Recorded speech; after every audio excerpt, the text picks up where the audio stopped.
The mind, it's an incredible instrument. My name is Greg Marks, the founder of Right Now Today. We deal with social issues that happen in the community. Right now we're taking on bullying. Now, as kids head back to school, it is critical to keep talking to them about the importance of being kind to one another and how much bullying can hurt. One local filmmaker trying to make a difference with a new project. And joining us this morning, filmmaker Gregory Marks and actor Caden Greer. Yes. Good to have you both. Thank you for having us. 10 years old, first acting gig. I am Joenah being played by the actor Caden. Right now my passion is bullying, trying to bring more awareness to that issue. There's just so much going on with it. The best thing about today is having everybody come together for anti-bullying and showing what an important subject this is that needs to be addressed. And seeing all these kids getting together gives me hope for our future.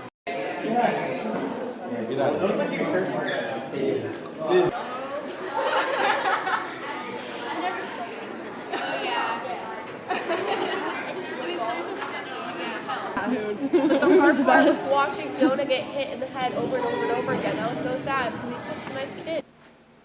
No one paid attention to him except a few boys from the swim team.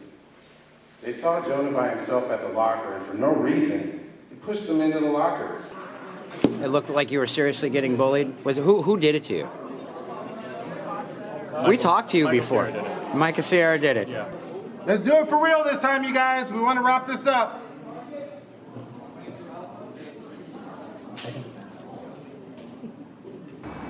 I want to tell you a few stories, some incidents that I've been researching. There's a boy named DeAndre in New York.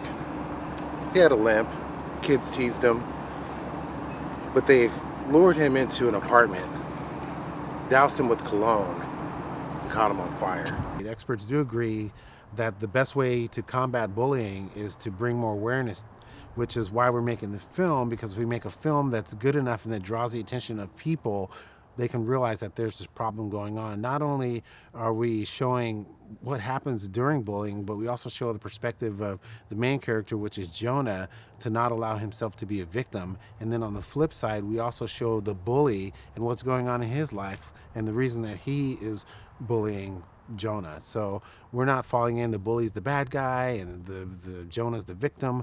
We're trying to show the inside of what's going on in their lives and why their paths cross in that way. Hardest part is like the kid's so sweet. Like I don't want to bully him, you know? Oh no, I can't be a bully in real life. It's just something I can't do. It's like in real life, I'm like a nice person. So when I'm a bully, I'm like, oh, I gotta change the whole niceness to like a bully.